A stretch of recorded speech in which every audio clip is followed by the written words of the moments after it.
Hello,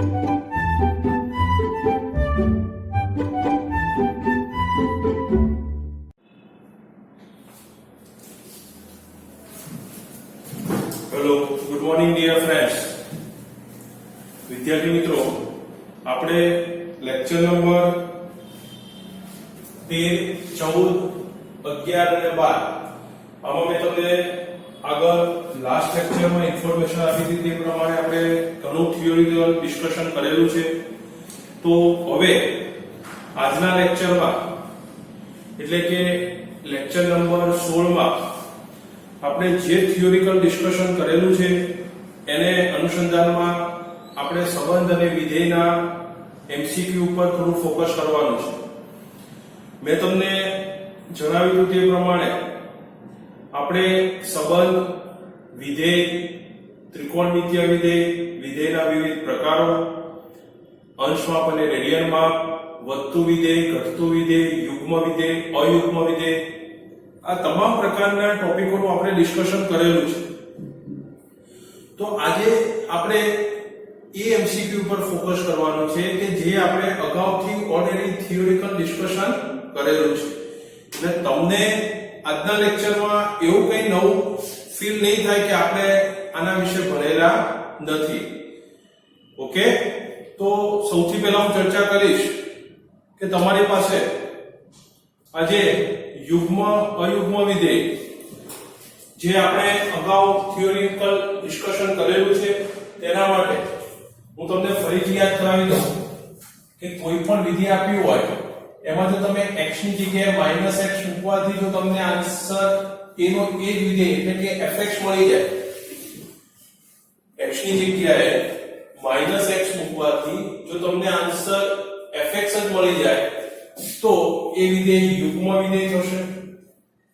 અને જો x ની જગ્યાએ -x મૂકવાથી તમને આન્સર -fx મળે તો એ તમારું અયુગ્મ વિધેય થશે.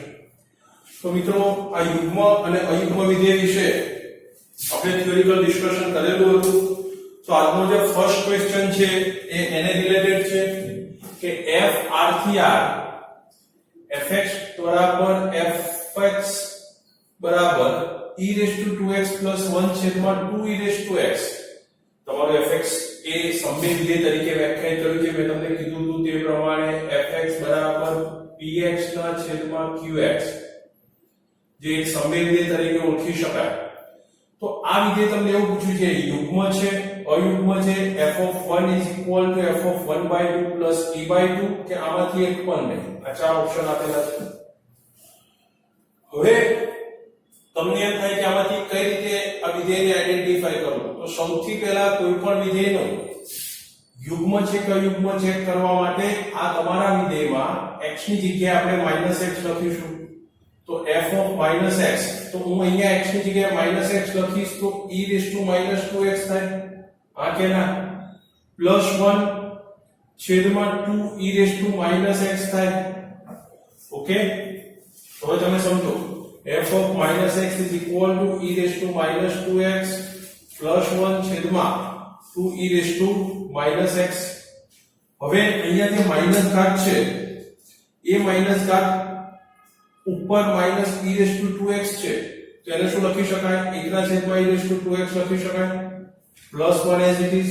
અહીંયા e−x છે તો એને પણ છેદમાં લખી શકાય એટલે 2e2x લખી શકાય. ક્લિયર? ઓકે, હવે લસા લેવાનું છે તો આ e2x 1 સાથે મલ્ટીપ્લાય થાય that is 1 + e2x. અંશ નો છેદ ક્યાં આવશે? છેદમાં આવશે એટલે છેદમાં e2x આવશે. છેદના 2 as it is. છેદનો છેદ ક્યાં જશે? અંશમાં જશે એટલે ફરીથી e2x આવશે. તો ઉપર અંશનો પાર્ટ શું થશે કે 1 + e2x e2x છેદમાં 2 e2x. હવે તમે સમજો મિત્રો, અહીંયા જે તમારું કેલ્ક્યુલેશન છે એ કેલ્ક્યુલેશન કેવી રીતે થશે? આ રીતે છે 1 + e2x અહીંયા e2x છેદમાં 2 e2x 2x છે એટલે e2x નો સ્ક્વેર કહેવાય. કે ના? યસ. તો આ એક એક વખત કેન્સલ થશે. હવે ઉપર શું બાકી રહ્યું? તો કે 1 e raised to 2x છેદમાં 2 time e raised to x. આ તમારો fx બની ગયું, જોઈ લો. તો આખી થોટ પ્રોસેસ શું થઈ કે તમારા વિધેયમાં, આપેલ વિધેયમાં x ની જગ્યા પર -x લખવાથી વિધેય બદલાતું નથી. ધેટ મીન્સ તમારું વિધેય કેવું છે? યુગ્મ વિધેય છે. કેવું વિધેય છે? યુગ્મ વિધેય છે. ખ્યાલ આવ્યો? ફરીથી રિપીટ કરું. કોઈ પણ વિધેય યુગ્મ છે કે અયુગ્મ ચેક કરવા માટે શું કરવાનું? તો x ની જગ્યાએ -x લખવાના. x ની જગ્યાએ -x લખવાથી જો વિધેય બદલાય નહીં, ધેટ મીન્સ તમને જે આન્સર આપેલો છે fx નો, એટલે કે જે વિધેય વ્યાખ્યાયિત કરેલું છે તેનું તે જ વિધેય મળે તો એ વિધેય યુગ્મ વિધેય થશે. અને જો f of -x બરાબર -fx થાય તો એ અયુગ્મ વિધેય થશે. ઓકે, તો અહીંયા આ યુગ્મ અને અયુગ્મ વિધેય વિશેની વાત થઈ. તો હવે આના પરથી તમે નક્કી કરી શકશો કે જ્યારે કોઈ પણ વિધેય યુગ્મ છે કે અયુગ્મ નક્કી કરવું હોય તો આપણે એ ડેફિનેશનનો ઉપયોગ કરવાનો. ઓકે, ત્યાર પછી મિત્રો નેક્સ્ટ ક્વેશ્ચન છે જેમાં હું તમને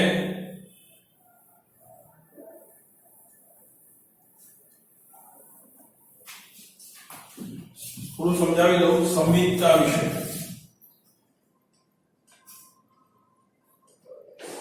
સંમિતતા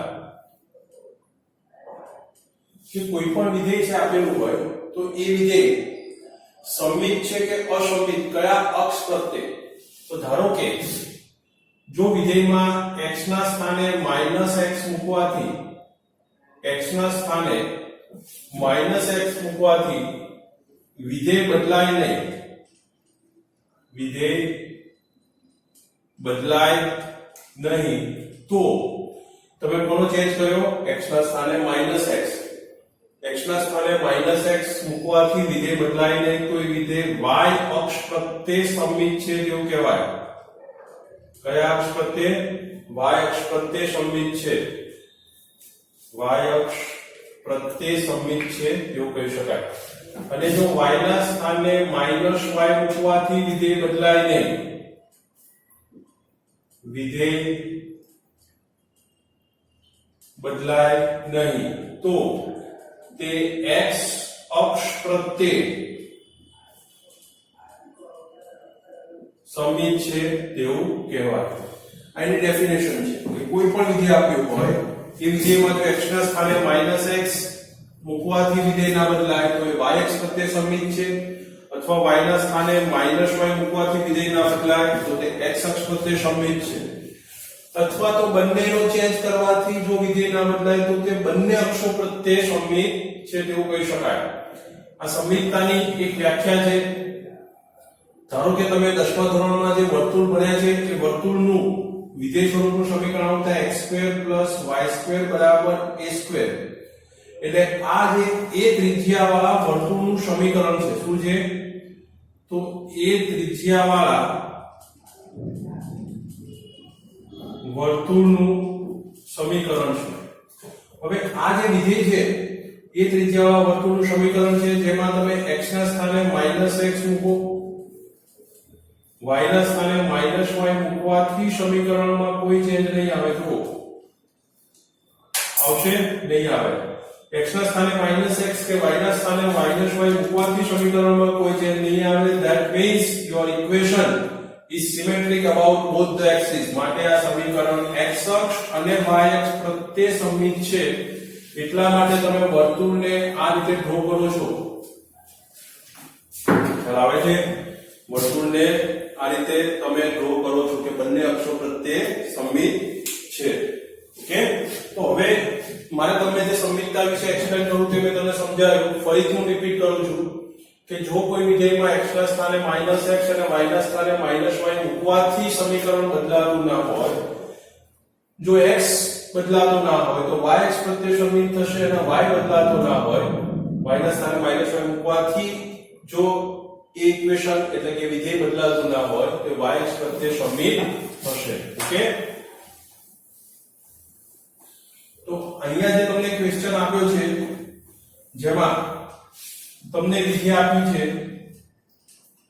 fx is under root of x square plus a square. આ fx એટલે તમારું y under root of x square plus a square. હવે આ જે વિધેય છે હું x ના સ્થાને -x લખીશ તો લખાય -x નો સ્ક્વેર પ્લસ a સ્ક્વેર. માત્ર ચેન્જ ક્યાં કરવાનો છે x ના સ્થાન ઉપર -x તો આ શું લખાય under root of x square plus a square. અને આ તમારું ઓરિજિનલ fx બની ગયું જુઓ દેખાય છે. તો મેં કઈ ડેફિનેશન શોધી કે f of -x બરાબર fx મળી ગયું. ધેટ મીન્સ તમારું વિધેય f એ y અક્ષ પ્રત્યે કેવું છે સમમિત છે. વિધેય એ y અક્ષ પ્રત્યે સમમિત છે. તેનો આન્સર કયો થશે b થશે. કયો થશે b થશે. તમને પૂછેલું કે fx બરાબર under root x square plus a square નો આલેખ ખાલી જગ્યા અક્ષ પ્રત્યે સમમિત છે તો આ વિધેયમાં x ના સ્થાને -x મૂકવાથી વિધેય બદલાતું નથી માટે એ વિધેય y અક્ષ પ્રત્યે સમમિત છે તેવું કહી શકાય. ઓકે મિત્રો તમે 11મા ધોરણમાં જ સાંકળો ભણશો. એ સાંકળોમાં જે સાંકળો છે વર્તુળ, પરવલય, ઉપવલય અને અતિવલય. વર્તુળ એ કેન્દ્રીય સાંકળો છે, ઉપવલય પણ એક કેન્દ્રીય સાંકળો કહી શકાય. તો ઉપવલયનું જે સમીકરણ છે આવું છે x square by a square plus y square by b square બરાબર 1. આ ઉપવલય છે તમે ભણશો તો આ ઉપવલયમાં પણ તમે x ના સ્થાને -x અને y ના સ્થાને -y મૂકવાથી આ સમીકરણ બદલાતું નથી જોઈ લો. અને શું લખી શકાય x square by a square plus y square by b square which is 1. તો આ બદલાતું નથી. તો આ જે વક્ર છે એ બંને અક્ષો પ્રત્યે સમમિત છે. તેના રીતે ડ્રો કરી શકાય. x અક્ષ અને y અક્ષ બંને અક્ષો પ્રત્યે તે સમમિત છે. ઉપવલય જે વર્તુળ છે એ આ રીતે આવશે. એ પણ બંને અક્ષો પ્રત્યે સમમિત છે.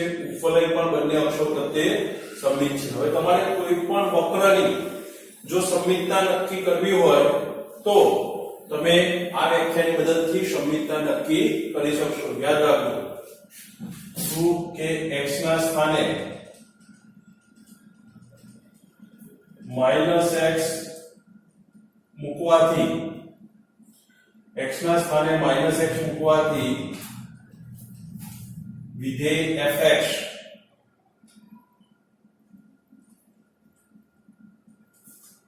બદલાય નહીં. એટલે કે f of -x બરાબર +fx મળે તો તે કયા અક્ષ પ્રત્યે સમમિત થશે એ y અક્ષ પ્રત્યે સમમિત છે તેમ કહેવાય. અને y ના સ્થાને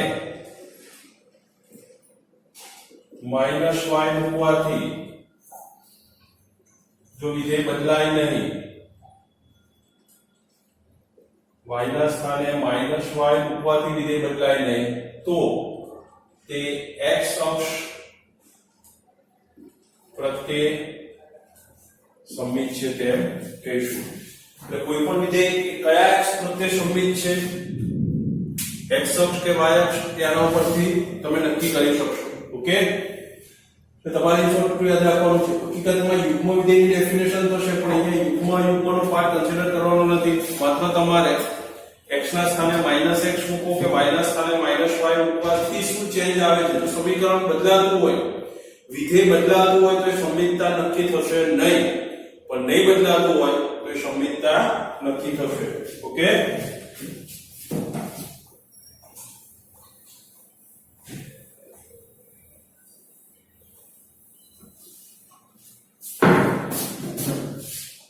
ત્યાર પછી આપણો નેક્સ્ટ ક્વેશ્ચન છે. અહીંયા તમને એવું આપ્યું છે કે યુગ્મ વિધેય એ સમતંત્રાલ -5 થી +5 પર વ્યાખ્યાયિત છે. જો પહેલી જ લાઈન ખાસ અગત્યની છે. કેવું વિધેય? યુગ્મ વિધેય. યુગ્મ વિધેય f એ સમૂહ અંતરાલ -5 થી +5 પર વ્યાખ્યાયિત છે તથા f of x is equal to f of x plus 1 છેદમાં x plus 2 આપેલું છે. યુગ્મ વિધેય f એ સમૂહ અંતરાલ -5 થી +5 પર વ્યાખ્યાયિત છે તથા f of x is equal to f of x plus 1 by x plus 2 આપેલું છે. તો આ વિધેયને સંતોષતી x ની બે વાસ્તવિક કિંમતો કઈ મળે? આ વિધેયને સંતોષે એટલે કે આ વિધેયનું સમાધાન કરે તેવી x ની બે વાસ્તવિક કિંમતો જે આ સમૂહ અંતરાલમાં હોવી જોઈએ એવી બે વાસ્તવિક કિંમતો કઈ મળે? તો મિત્રો સૌથી પહેલા પહેલી જ લાઈન કે f એ કેવું છે? યુગ્મ વિધેય છે. ઓકે, f એ યુગ્મ છે તો હું લખી શકું f of -x is equal to plus fx. હા કે ના? ઓકે, હવે આ જે f of fx છે એની જગ્યાએ f of -x લખાય તો આના બરાબર આવું કહી શકાય. હવે બંને બાજુ x ની કિંમતો સરખાવો. so -x is x plus 1 by x plus 2. હા કે ના? ક્રોસ ગુણાકાર કરો. -x square minus 2x is x plus 1. આની સાઈડ ચેન્જ કરો. x square આને સામે લઈ જાઓ. 2x plus x 3x plus 1 is 0. so therefore આ તમારું જે દ્વિઘાત સમીકરણ આવ્યું જે x નું દ્વિઘાત સમીકરણ છે. કોનું છે? x નું દ્વિઘાત સમીકરણ જેને હું ax square plus bx plus c બરાબર 0 સાથે સરખાવતા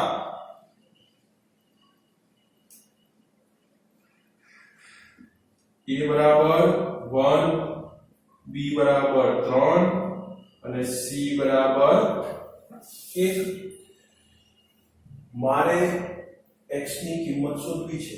x ની કિંમત શોધવી છે મતલબ દ્વિઘાત સમીકરણના અવયવ પાડવા છે. તો મેં આની કિંમતો સાથે સરખાવ્યા તો d કેટલો મળશે? તો કે b square minus 4ac આ b square એટલે 9 minus 4 a1 c1 9 minus 4 that is 5. તો d5 તો √d કેટલો મળશે? √5 મળે. ઓકે, હવે તમારું સમીકરણ શેમાં હતું? x માં હતું તો b શેમાં મળે? x માં મળે. તો કયા થાય? તો કે -b plus or minus √d by 2a. હા કે ના? યસ. -b ની વેલ્યુ કેટલી છે? 3. તો -3 plus or minus √d by 2 into 1. તો તમને બે બીજ મળશે. -3 plus √5 by 2 minus 3 minus √5 by 2. હવે તમારે ચેક કરવાનું છે કે આ બંને વેલ્યુ આ સમીકરણને સંતોષતી આ બંને વેલ્યુ તો મળી ગઈ. -3 plus or minus √5 by 2 એટલે તમારો આન્સર આ બી કહી શકાય. પણ એ બંને કિંમતો આની વચ્ચે છે કે નહીં તે ચેક કરવું પડશે. ક્લિયર? તો તમે ચેક કરી શકો છો ઈઝીલી. √5 નું સ્ક્વેર રૂટ લઈ લેવાનું, 3 બાદ કરવાના, 2 થી ડિવાઈડ કરવાના. અહીંયા √5 નું સ્ક્વેર રૂટ લેવાનું, -√5 -3 અને 2 થી ડિવાઈડ કરશો. ઓબ્વિયસલી આ બંને વેલ્યુ સમૂહ અંતરાલ -5 થી +5 ની વચ્ચે મળશે જ. માટે તમારો આન્સર કહી શકાય બી. એટલે કે આ વિધેયને સંતોષતી હોય તેવી x ની બે વાસ્તવિક કિંમત તમને મળશે -5 થી +5 ની વચ્ચે. ઓકે, ક્લિયર છે? તો વિદ્યાર્થી મિત્રો આપણે અહીંયા જે ટોટલ 3 MCQ જોયા એમાં ફર્સ્ટ મેં તમને કીધું તે યુગ્મ વિધેયનો, બીજો MCQ મેં તમને સમજાવ્યો તે વિધેયની સંમિતતા વિશેનો, ત્રીજો MCQ જે મેં તમને સમજાવ્યો તે એક સમીકરણ છે જેની કિંમતો શોધવાની છે કોઈ ચોક્કસ અંતરાલમાં. તો હું જે MCQ છે બધા ડિફરન્ટ મેથડ આપણે જે ડિસ્કશન કરેલી છે તે તમામ મેથડના MCQ હું અહીંયા તમને એક્સપ્લેન કરી રહ્યો છું. ઓકે,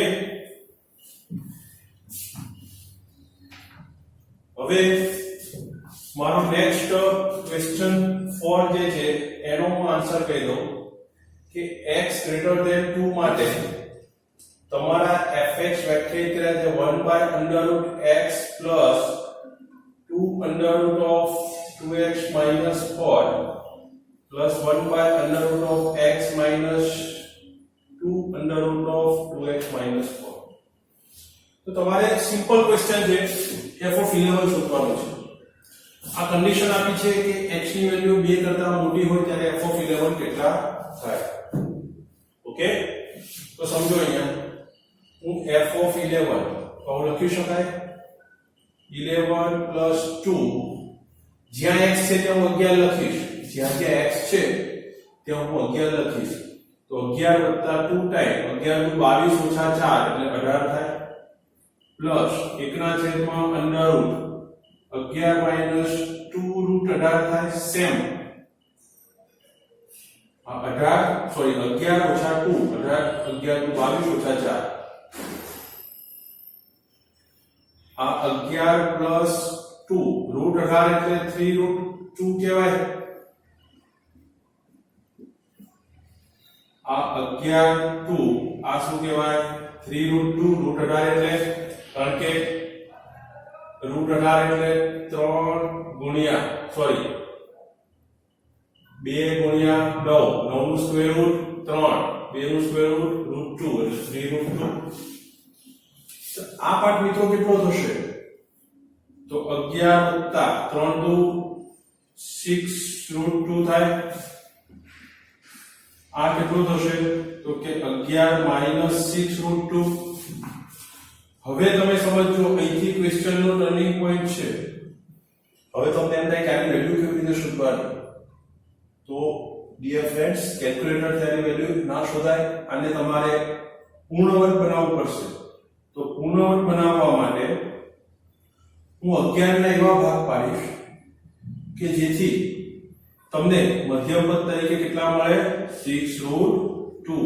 હું લખીશ 9 plus 2 11 plus 6 રૂટ 2. ઓકે, અહીંયા 9 plus 2 minus 6 રૂટ 2. હવે સમજો કેમ ખબર પડે કે 9 plus 2 લખવાનું એનું કારણ કહી દો. અહીંયા મે 11 ના એવા ભાગ પાડેલા છે 9 અને 2, તો 9 નું વર્ગમૂળ 3 2 નું વર્ગમૂળ રૂટ 2. હવે જ્યારે તમે મધ્યમ પદ લો તો મધ્યમ પદ કયું થાય a plus b ના હોલ સ્ક્વેર માં 2ab. તો આ a આ b તેને 2 વડે ગુણવા પડે, હા કે ના, એટલે 3 દુ 2 ગુણ્યા 3 6 ગુણ્યા રૂટ 2 એટલે 6 રૂટ 2 થઈ ગયા. ક્લિયર? તો તમારે મધ્યમ પદ માટે આને 2 વડે ગુણવા પડે. તો આને આ રીતે લખી શકાય આનું સ્ક્વેર રૂટ 3 આનું સ્ક્વેર રૂટ રૂટ 2 આખાનો સ્ક્વેર. હવે તમે વિચારો 3 નો વર્ગ 9 રૂટ 2 નો સ્ક્વેર 2 3 રૂટ 2 અને મધ્યમ પદના 2 6 રૂટ 2 બની ગયા. ઓકે, અહીંયા પણ શું લખાય 3 માઈનસ રૂટ 2 નો સ્ક્વેર, કારણ કે મધ્યમ પદ માઈનસ છે અહીંયા પ્લસ છે. ક્લિયર? એટલે તમારું સ્ટેપ આવશે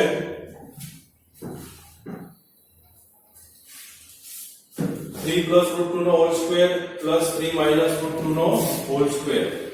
હવે તમારે સ્ક્વેર રૂટ કેન્સલ થાય, સ્ક્વેર રૂટ કેન્સલ થાય તો શું લખાય અહીંયા 3 plus root 2 plus 3 minus root 2.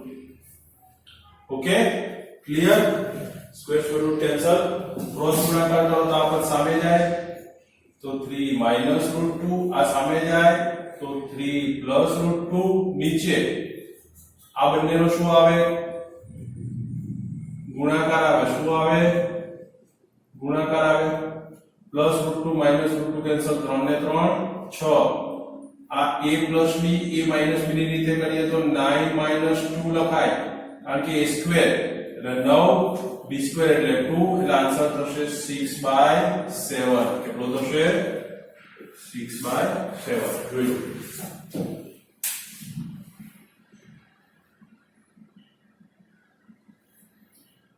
Clear છે?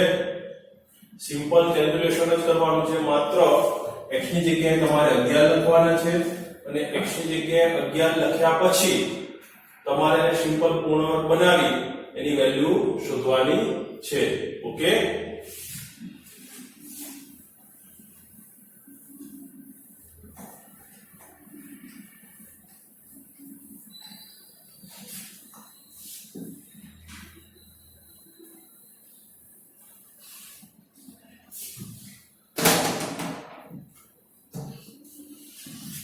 Okay, next question 5. f of x plus 1 by x બરાબર x square plus 1 by x square આપેલું છે. x not equal to 0 છે, તો તમારે આના પરથી fx શોધવાનું છે. શું શોધવાનું છે? fx શોધવાનું છે. હવે સમજો અહીંયા તમારું f of x plus 1 by x કેવી રીતે વ્યાખ્યાયિત કર્યું છે? તો કે x square plus 1 by x square થી વ્યાખ્યાયિત કરેલું છે. તો ધારો કે જો સમજો, ધારો કે x plus 1 by x બરાબર હું m ધારી લઉં. શું ધારી લઉં? m લઈ લઉં આના બરાબર. હવે હું મારી રાઈટ સાઈડ પર શું છે? x square plus 1 by x square છે. તો મારે અહીંયા x square plus 1 by x square કરવું હોય તો કરી શકાય. ક્યારે? બંને બાજુ વર્ગ લઈ. પણ પ્રશ્ન શું થશે કે હું આનો વર્ગ કરીશ તો આમાં મધ્યમ પદ આવશે. ધારો કે a plus b છે, તેનો વર્ગ કરવો હોય તો આવું ના લખાય, a square plus b square. આખાનો વર્ગ આ રીતે થાય એટલે વધારાનું કયું પદ આવશે? વધારાનું કયું પદ આવશે? એનું મધ્યમ પદ આવે. તો બંને બાજુ વર્ગ લેતા x plus 1 by x no whole square which is equal to m square. હવે આનું વિસ્તરણ કરીએ તો શું થાય? પ્રથમ પદનો વર્ગ 2 ગુણ્યા પ્રથમ પદ ઇન્ટુ અંતિમ પદ વત્તા અંતિમ પદનો વર્ગ. ક્લિયર? આ કેન્સલ થઈ જાય. સો x square હું લાસ્ટ ટર્મ લખું 1 by x square. આ જે પ્લસ 2 છે એની સાઈડ ચેન્જ કરો, સામે લઈ જાઓ એટલે x square minus 2 થઈ ગયા. હવે તમારે જે જોતું હતું એ આવી ગયું. તો સમજો કે આના બરાબર તમે શું ધાર્યું હતું? આના બરાબર m ધાર્યું હતું, તો આવું લખી શકાય f of m બરાબર સામે શું હતું? x square plus 1 by x square. એની જગ્યા પર આપણે શું શોધ્યું? m square minus 2. જો f of m બરાબર m square minus 2 હોય તો f of x બરાબર કેટલા થાય? x square minus 2. ક્લિયર છે? f of y બરાબર કેટલા થશે? y square minus 2. f of p બરાબર કેટલા થશે? p square minus 2. f of z બરાબર કેટલા થશે? z square minus 2. that means અહીંયા જે તમારો વેરીએબલ છે એ જ બદલાશે, અચળ પદ અને તફાવત છે as it is રહેશે. માટે તમારો આન્સર થશે x square minus 2. જોઈ લો તમારો આન્સર કેટલો થશે? x square minus 2. Okay, simple question.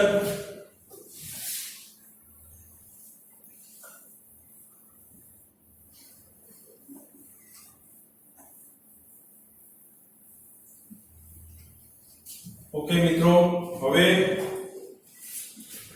એક છઠ્ઠો ક્વેશ્ચન જે આપણે મહત્તમ અને ન્યૂનતમ પૂર્ણાંક ભાગ છે, મહત્તમ પૂર્ણાંક ભાગ વાળી આપણે જે વ્યાખ્યા જોઈ હતી એના પર આધારિત છે.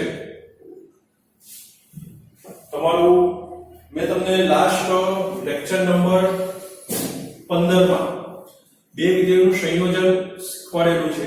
તો બે વિધેયના સંયોજન કેવી રીતે કરી શકાય એ તમને મેં ડિસ્કશન કરેલું છે. તેના પર આધારિત ક્વેશ્ચન છે કે જો fx બરાબર પૂર્ણાંક ભાગ x હોય, gx બરાબર x માઈનસ પૂર્ણાંક ભાગ x હોય. શું હોય? x માઈનસ પૂર્ણાંક ભાગ x હોય. fx બરાબર પૂર્ણાંક ભાગ x અને gx બરાબર x માઈનસ પૂર્ણાંક ભાગ x હોય તો fog નો વિસ્તાર શોધો. શું શોધવાનું છે? fog નો વિસ્તાર. હવે પણ ખાસ તમને સમજાવી દઉં, યાદ રાખજો કે x માઈનસ પૂર્ણાંક ભાગ x માઈનસ પૂર્ણાંક ભાગ x એ પ્રત્યેક x belongs to r માટે કોઈ પણ વાસ્તવિક સંખ્યા માટે હંમેશા સમૃદ્ધ અંતરાલ 0 થી 1 ની વચ્ચે આવે એટલે આવું કહી શકાય કે x માઈનસ પૂર્ણાંક ભાગ x belongs to close interval 0 1 for every x belongs to R. દાખલા તરીકે હું તમને સમજાવું કે x બરાબર સપોઝ 2.5 છે તો આનો પૂર્ણાંક ભાગ કેટલો થશે 2 થશે તો આ સૂત્ર પ્રમાણે 2.5 minus 2 that is 0.5 which is belongs to close interval 0 1 કહી શકાય ક્લિયર કોઈ એમ કહેશે સપોઝ મારે x બરાબર મારે સપોઝ 14.70 લેવા છે તેનો પૂર્ણાંક ભાગ કેટલો થશે 14 થશે તો 14.70 minus 14 ઓકે તો આન્સર કેટલો આવશે 0.70 which is also belongs to close interval 0 1 હા કે ના તમે ધારો કે x પૂર્ણાંક લઈ લો છો સપોઝ તમે લઈ લો 15 તો પણ એનો પૂર્ણાંક ભાગ કેટલો થશે 15 તો તમે શું લખશો 15 minus 15 the answer is 0 which is also belongs to close interval 0 okay તમે x બરાબર સપોઝ -8.3 લો છો તો એનો પૂર્ણાંક ભાગ કેટલો થશે -8.3 x એટલે કે -8.3 હવે સમજો -8.3 અહીંયા -8 અહીંયા -9 -8.3 એનો પૂર્ણાંક ભાગ કેટલો થાય -9 થાય હવે તમે સમજો કે અહીંયા x માઈનસ પૂર્ણાંક ભાગ x કરવાનો છે x છે -8.3 માઈનસ એનો પૂર્ણાંક ભાગ કેટલો છે -9 -8.3 પ્લસ 9 કેટલો આવશે 0.70 which is also belongs to close interval 0 તો આના ઉપરથી તમે એક વસ્તુ ઓબ્ઝર્વ કરો કે for any real number x belongs to R your x minus integer of x મહત્તમ પૂર્ણાંક ભાગ x નું મૂલ્ય હંમેશા સમૃદ્ધ અંતરાલ 0 થી 1 ની વચ્ચે આવશે જે ડબલ માટે ખાસ અગત્યની ડેફિનેશન છે યાદ રાખજો મિત્રો કે x માઈનસ પૂર્ણાંક ભાગ x નું મૂલ્ય હંમેશા 0 અને 1 ની વચ્ચે આવશે ઓકે તો હવે મારો જે ક્વેશ્ચન છે એ સંયોજિત વિધેય થી તમારે એનો વિસ્તાર શોધવાનો છે તો કેવી રીતે શોધી શકાય સમજો મારે શોધવાનું છે FOG નો વિસ્તાર તો અહીંયા વિધેય f એ x આગળ વ્યાખ્યાયિત છે g પણ x આગળ વ્યાખ્યાયિત છે તો FOG પણ ક્યાં વ્યાખ્યાયિત થાય x આગળ ઓકે તો હું લખી શકું લાસ્ટ લેક્ચરમાં એ પ્રમાણે f of gx સૌથી પહેલા અંદરના વિધેયનું સંયોજન હવે સમજ f of ચલો gx કેટલા છે x માઈનસ પૂર્ણાંક ભાગ x છે હા કે ના યસ હવે f માટે આખે આખો શું બની ગયો x બની ગયો શું બની ગયો બ્રેકેટનો પાર્ટ x તો મિત્રો fx માં જ્યાં x છે સમજો fx માં જ્યાં x છે આ તમારો x નો પાર્ટ સીધું બ્રેકેટ કરી નાખ્યું fx માં જ્યાં x છે તો હું શું લખીશ x માઈનસ પૂર્ણાંક ભાગ x લખીશ ઓકે ક્લિયર હવે x માઈનસ પૂર્ણાંક ભાગ x ની વેલ્યુ કોની વચ્ચે આવશે 0 થી 1 ની વચ્ચે તો x માઈનસ પૂર્ણાંક ભાગ x બરાબર હું સપોઝ y ધારી લો તો આ y નો પૂર્ણાંક ભાગ કહેવાય x માઈનસ પૂર્ણાંક ભાગ x બરાબર y ધારી લો તો આ y નો પૂર્ણાંક ભાગ કહેવાય ઓકે તો અહીંયા y એ કોની વચ્ચે આવે તો y નો પૂર્ણાંક ભાગ એ કોની વચ્ચે આવે તો સમૃદ્ધ અંતરાલ 0 થી 1 ની વચ્ચે તો આ બ્રેકેટ y નું મૂલ્ય કેટલું થશે 0 થશે તો y નો ભાગ પૂર્ણાંક ભાગ કેટલો થશે 0 થશે આની વેલ્યુ મિત્રો આપણને મળી ગઈ છે x માઈનસ પૂર્ણાંક ભાગ x 0 થી 1 ની વચ્ચે છે તો 0 થી 1 ની વચ્ચે આવતી કોઈ પણ સંખ્યા માટેનો પૂર્ણાંક ભાગ હંમેશા કેટલો થાય 0 થાય મેં તમને સમજાવ્યું હતું કે પ્રત્યેક n belongs to z માટે જો તમારા x એ બે ક્રમિક સંખ્યાની વચ્ચે હોય પ્રત્યેક n belongs to z માટે જો તમારા x એ બે ક્રમિક સંખ્યાની વચ્ચે હોય તો પૂર્ણાંક ભાગ x નું મૂલ્ય હંમેશા n જેટલું થાય. તો અહીંયા પરિસ્થિતિ એવી જ છે કે આ તમારા y એ 1 અને 0 એટલે કે 0 અને 1 ની વચ્ચે છે. તો y એટલે શું હતું? તો કે x માઈનસ પૂર્ણાંક ભાગ x હતું. તો હવે આ x માઈનસ પૂર્ણાંક ભાગ x નું મૂલ્ય કેવું મૂલ્ય? તેનું મહત્તમ મૂલ્ય કેટલું થશે? 0 થશે. એનો મતલબ કે તમારા f નો વિસ્તાર શું થશે? સિંગલટન સેટ 0 થશે. કેટલો થશે? સિંગલટન સેટ 0 થશે. ઓકે, તો વિદ્યાર્થી મિત્રો આજના લેક્ચરમાં આપણે ટોટલ 6 MCQ નું ડિસ્કશન કરેલું છે. મેં તમને દરેક 6 MCQ માં અલગ અલગ પ્રકારની મેથડો એક્સપ્લેન કરેલી છે. હવે જ્યારે ફરીથી નેક્સ્ટ લેક્ચરમાં મળીશું ત્યારે આ જ પ્રકારના બીજા MCQ સાથે નવા ટોપિક સાથે, એટલે કે નવા ટોપિક ઇન ધ સેન્સ આપણે જે ટોપિકનું ડિસ્કશન કરેલું છે એ ટોપિકના MCQ નું પણ ડિસ્કશન કરીશું. આ ટોપિક આજે જે ભણ્યા છીએ, આજે જે MCQ નું ડિસ્કશન કરેલું છે તેનું તમારે મેક્સિમમ ટાઈમ રિવિઝન કરી સારી રીતે એને પ્રિપેર કરવાનું છે. ઓકે, હવે ગુડ ડે, થેન્ક યુ.